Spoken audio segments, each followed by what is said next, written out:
Greetings to everyone out there in the NoDQ galaxy. Welcome to the NoDQ live recap of Smackdown Live for September 3rd, 2019. I would like to thank everyone out there in the chat room, whether you're watching live, whether you're watching on demand. I appreciate your viewership. If you enjoyed today's video, please do me a favor and spread the word. Tell a friend. Share a link to this video on social media. And most importantly, subscribe if you haven't already. Click on that notification button to get updates as they become available. Let's go ahead and get this review started. We kicked off SmackDown Live with Bayley coming out to explain her actions from Monday Night Raw. She came out like her usual self. She had her music. She had the Bayley buddies. Mr. Dobby 33 with a $2.79 super chat donation, first one of the evening. By the way, $5 or more will make you the new NoDQ super chat champion. Mr. Dobby 33 says, now that Bayley is a heel, does she need new music? Would you agree on that? Well, my opinion on that is, yeah, I think that Bayley could use a character overhaul. So far, it looks like Bayley is going down the Sami Zayn route, which is where she's going to go out there and just keep acting like herself and act like she's not the problem. That's what somebody predicted. I'm not sure if it was on Twitter or Facebook, but somebody said that Bayley would just come out there and act like nothing's wrong, like she's not the problem, just do her usual thing. So we'll see if that works or not. I don't know if WWE is going to change up her act at all. Right now, it doesn't look like it. Looks like she's going to be doing the same exact thing. So Bayley talked about how Sasha is her best friend and nothing has changed. She doesn't understand why people are confused about it. She said she's going to keep trying to lift people up, show kids what it's like to be loyal to your friends. And she said that she will continue to be that kind of champion for a long time.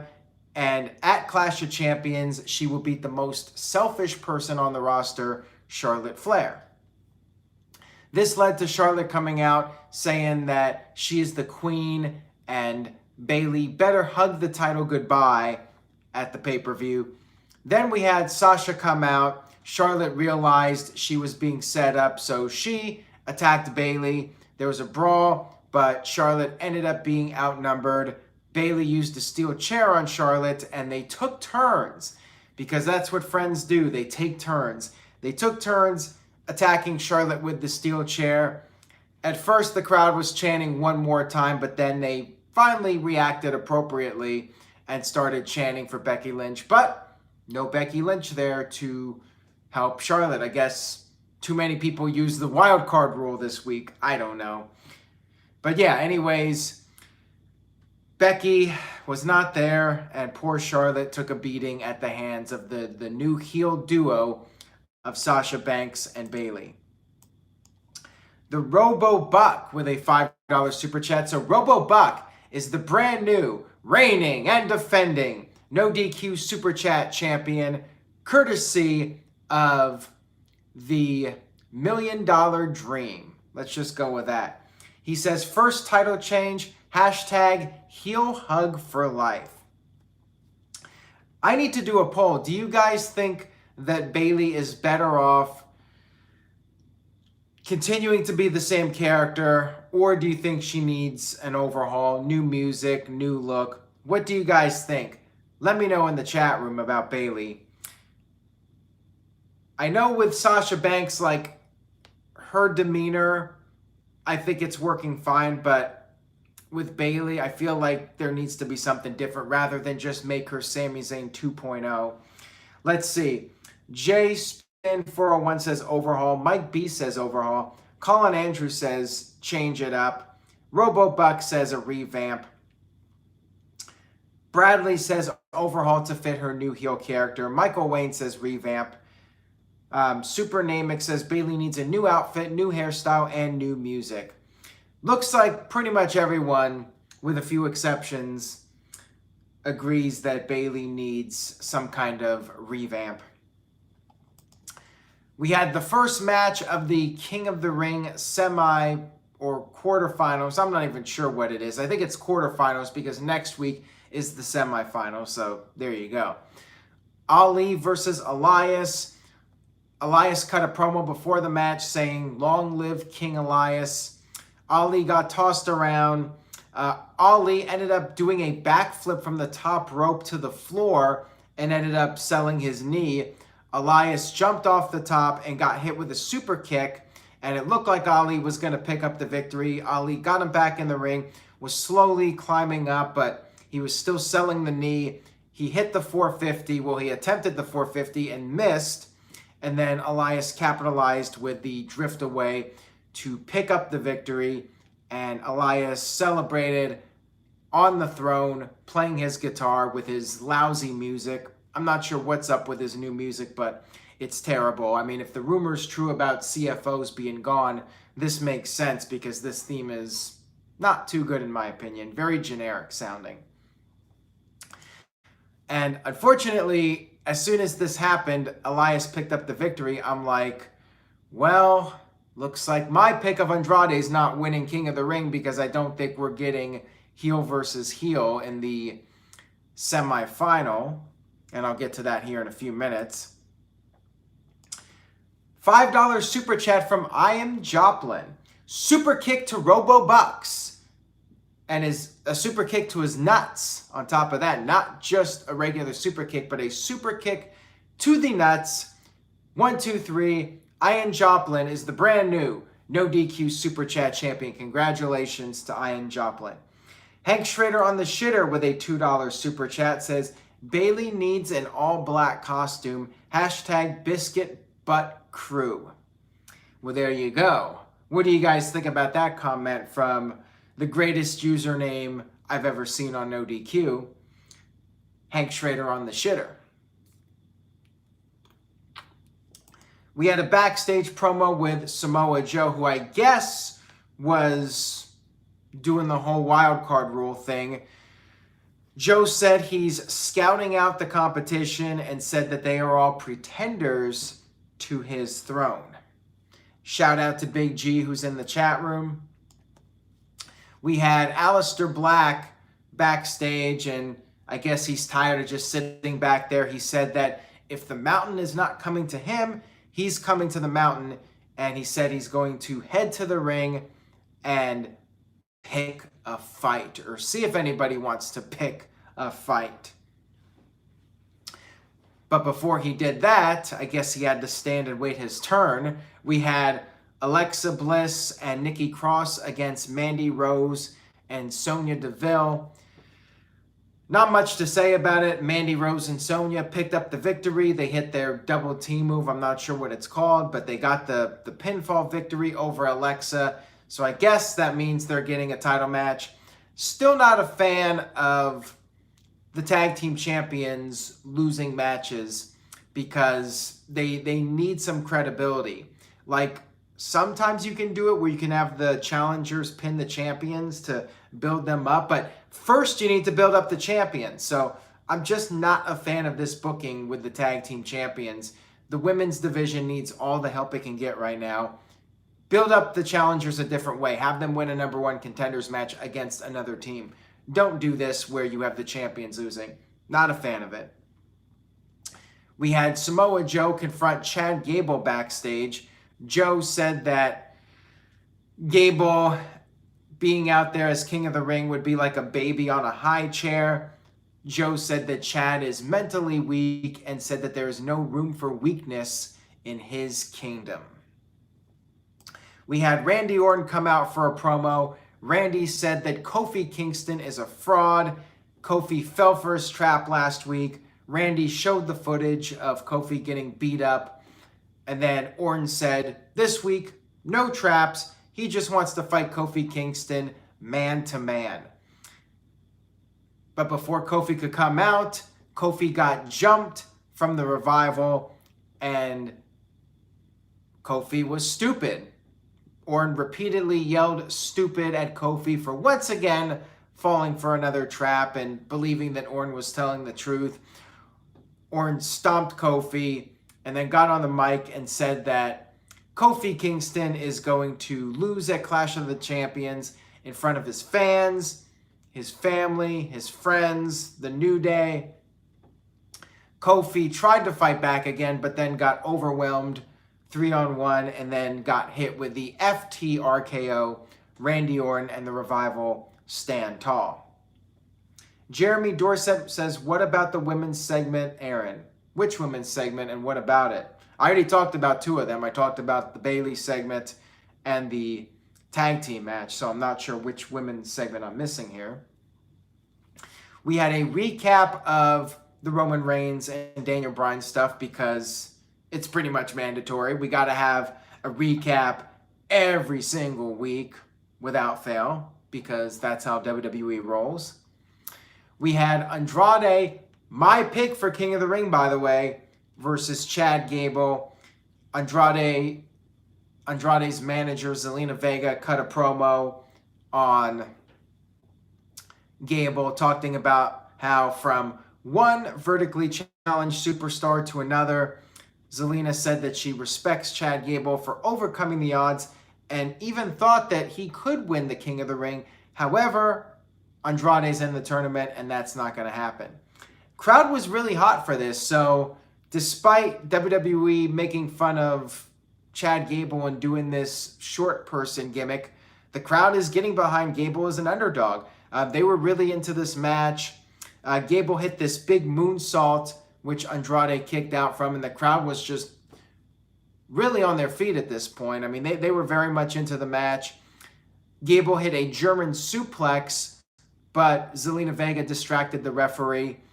And then Andrade regained control, went for the hammerlock DDT, and it looked like we were going to see Andrade win. But then, out of nowhere, Gable counters the hammerlock DDT and pins Andrade. That's right. Andrade, my pick for the King of the Ring, is out.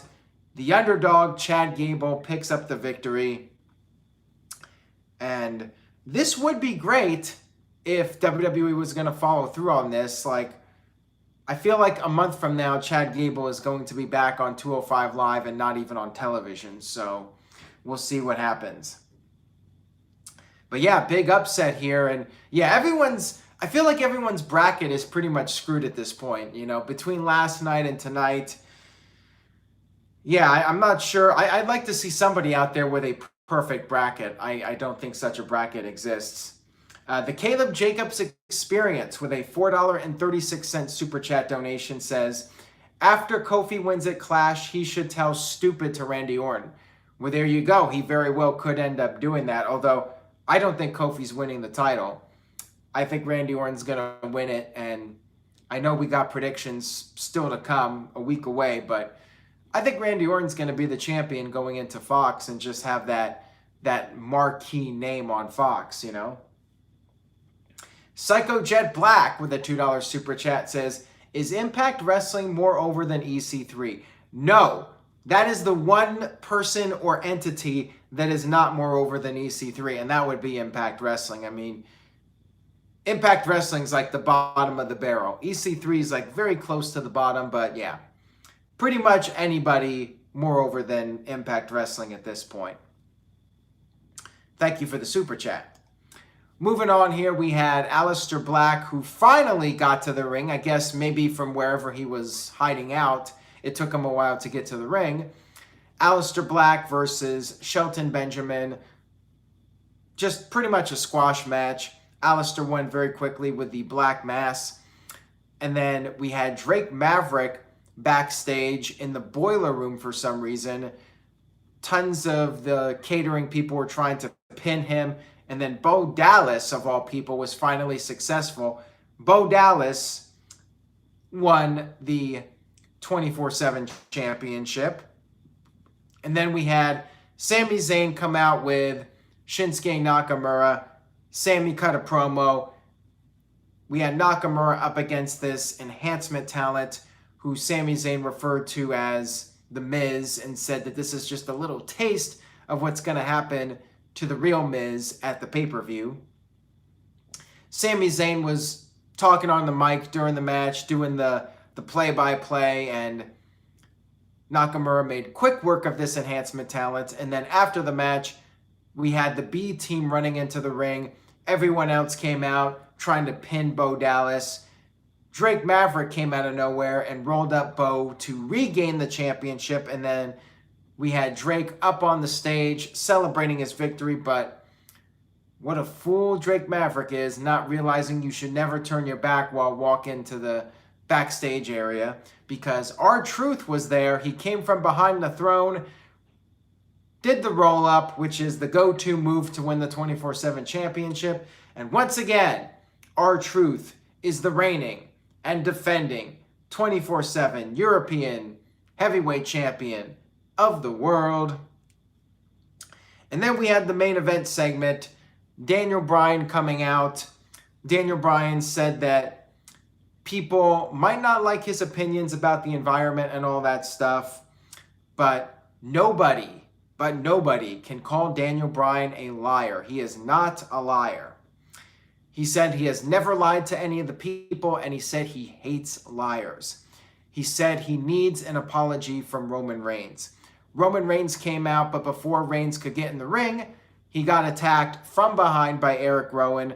Rowan threw him into the steps. Bryan then got outside the ring, tried to stop Rowan. Rowan ended up shoving Daniel Bryan down to the ground and then hit a powerbomb into the ring post to Roman Reigns. Then he got Reigns back in the ring and did the claw choke slam. Rowan then got on the mic, started cutting a promo, saying the joke is on Roman Reigns, and then started cutting a promo on Daniel Bryan, saying that Bryan cannot control him. He is nobody's puppet. And then he dared Daniel Bryan to get in the ring and slap him in the face. Rowan said he's proud about what he did to Roman Reigns. I guess proud about failing to take him out on several occasions, but whatever. I guess it works with Rowan's character being just a big, dumb country hillbilly. I don't know. But anyways, Rowan said he's proud of what he's going to do to Roman Reigns at the pay-per-view, and then he attacked Roman Reigns again. Daniel Bryan got in between Rowan and Reigns and then slapped Eric Rowan once again. Rowan then responded by attacking Daniel Bryan, doing the claw choke slam to Bryan through the announce table, and SmackDown went off the air. So what is going on here with this? Do we have a Daniel Bryan face turn, or is this a WCW swerve where Eric Rowan beats up Daniel Bryan as part of the trickery to fool Roman Reigns? We'll have Clash of Champions, we'll have Daniel Bryan show his true colors, and then he's going to come out and say, I had to take one for the team. I had to make this lie work, and part of making that work would be taking a choke slam by Eric Rowan. So what's it going to be? Bryan face turn, or Bryan and Rowan are in cahoots all along and Bryan took this beating as part of the setup? So I guess we will find out. It's Eric Rowan versus Roman Reigns at Clash of Champions, which doesn't really sound like the most exciting match. But then again, Roman Reigns has gotten entertaining matches out of the big show, so maybe it'll happen. Maybe it'll be a good match. John Brown with the $2 super chat says, Baron Corbin and Elias in the finals, I'm calling it. Don't think that's going to happen. Don't think it's going to be heel versus heel. My gut feeling at this point is Ricochet versus Elias. I mean, that's what I see. I don't think Chad Gable is going to be in the finals. I mean, I could be wrong, but I feel like Chad Gable winning, it's just not going to lead to anything. So I'm giving it one more week and then he's going to be out. And let's see here. We have a $2 super chat from the Caleb Jacobs Experience. $2 super chat says, Sami Zayn should be a face again. Well, I've been enjoying Sami Zayn doing his thing. Being, you know, that little fly on the wall that just irritates the hell out of you. There would have been a good opportunity to turn Sami Zayn heel, I think, when him and Kevin Owens were coming back from injuries. That would have been a nice time, make them a babyface tag team and chase the tag team titles, but WWE decided to go in a different direction. I think what he's doing with Nakamura is fine right now, and it's getting Nakamura a storyline. So, you know, for now, I think it's okay. $2 super chat from Psycho Jet Black and says, "Hey Aaron, have you ever doubted El Dandy?" I have never doubted El Dandy personally. So Bret Hart, don't get mad at me because I never doubted the guy. Power Packers 90 with a $5 super chat. So congratulations to Power Packers 90 via the GTS, since he is a Chicago guy. GTS to become the new championship. And Power Packers 90 says, "So Brian attacks Rowan and reveals he was the mastermind. Higher power shtick of it's me, Roman." I mean, that very well could happen. Like, I will not be shocked at all if this is just a setup and Daniel Bryan's gonna turn right back and reveal that, hey, I was the guy all along, and then it'll be Daniel Bryan versus Roman Reigns at Hell in a Cell. I am very much expecting that to happen at this point. So thank you for that super chat, Power Packers 90. All right, guys, so let's go ahead and do the letter grade for this week's SmackDown Live. I thought overall it was a better show than last week. I guess I am a little bit intrigued now about this Daniel Bryan storyline, but I think that's where it's going. King of the Ring matches were fine. I mean, it was a decent show, but I didn't think it was anything great. So I am going to give it a C+. C+ for this week's SmackDown. Nothing all that special, but not a bad show. Big G gives it a C. RoboBuck gives it a C. D-Ross2 gives it a B-. Aaron gives it a B. Aaron from the Ladies in NoDQ. Mike D gives it a B-. Tic Tat Tat with a C. Don with a C. Power Packers 90 with a B-. CC Drink liked it, gave it an A-. But we had a couple dislikes. Lewis gave it a D. And Kayfabe Candy Ass gave it a D. Kevin Luke gave it a D as well. So a little bit of a mixed bag for this one. Although Michael Wayne liked it, gave it a solid B. And Colin Andrew also gave it a B. Power Packers 90 with a super chat, $2 super chat says, "Dude, I'm Wisconsin, not Chicago, LOL." Well, close enough. I mean, Wisconsin's just, what, like an hour from Chicago? So it's not that far. To me, you're all the same. You're on that little side of the lake. But thank you for that, Power Packers, and I apologize for calling you a Chicago guy. Wisconsin. That's like an hour drive. Kayfabe Candy Ass is like those fighting words to Packers fans. Well, I know nothing about sports. I mean, okay, he says half hour, so there you go. Like, it's not even that far. Portland, Oregon, like, you know, Portland and Seattle, it's all the same region, and that's like a 3-hour time difference. So there you go. Aaron says, "I have a B, and I'm usually a low grader." Well, there you go. So pretty good scores overall for SmackDown, although there were a couple of Ds. And next week's going to be interesting because SmackDown will be in Madison Square Garden, as will Raw, the go-home shows for Clash of Champions. So I'm hoping we're going to see something big next week for Raw and SmackDown, and that for once, the go-home shows, I mean, I hate to say it because really every single week, the go-home shows should be home runs. They should be, you know, hitting those matches hard and really having some strong storylines to sell you on the pay-per-views.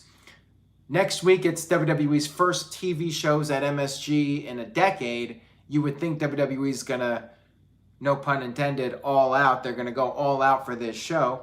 But I don't know. I don't know what's going to happen next week, but I'm hopeful we're going to see something big next week at Madison Square Garden for those shows. The This Guy Experience with a $5 super chat says, "Coming in with an RKO for the 6th or 7th championship win." And then he says, "As long as I beat The Rock's record, I'm good. Where is the wedding?" Well, that is a very personal question about the wedding. Congratulations on the super chat. I can give you a hint. The wedding will not be too far away from where I am at right now. So I'll just say that. Thank you for that This Guy experience. Congratulations, you are the brand new champion. And we'll see if you can close out tonight as the champion. And we are about 4 months away from SmackDown debuting on Fox. Hopefully we get the whole brand extension back into high gear again, because I feel like it's dead at this point, and I really want to see it get back to where it once was. Get back to where you once belonged, WWE brand split. Power Packers 90 with a $5 super chat says, GTS and 24-time champion Bayley. All right, there you go. Power Packers 90 from Wisconsin. Brand new, reigning, and defending NoDQ Super Chat champion. And I botched. I said 4 months for SmackDown. I meant 4 weeks. My bad, to quote R-Truth. Power Packers 90, thank you so much for your Super Chat. I appreciate it. Thank you all for watching. Pick up a t-shirt, NoDQ.com/merch. And stay tuned to NoDQ.com for the very latest news regarding Clash of Champions, AEW on TNT. Chris Jericho's belt got stolen, which was quite the interesting story, and now AEW is making a storyline out of it. Didn't take them long for the title to get stolen. Poor AEW. They're just getting off the ground, and the championship is already stolen. This would never happen in WWE, right, Gilberto? All right, guys, that's all I got for this week. Thank you all so much for watching. Take care, everybody, and I will see you all next time.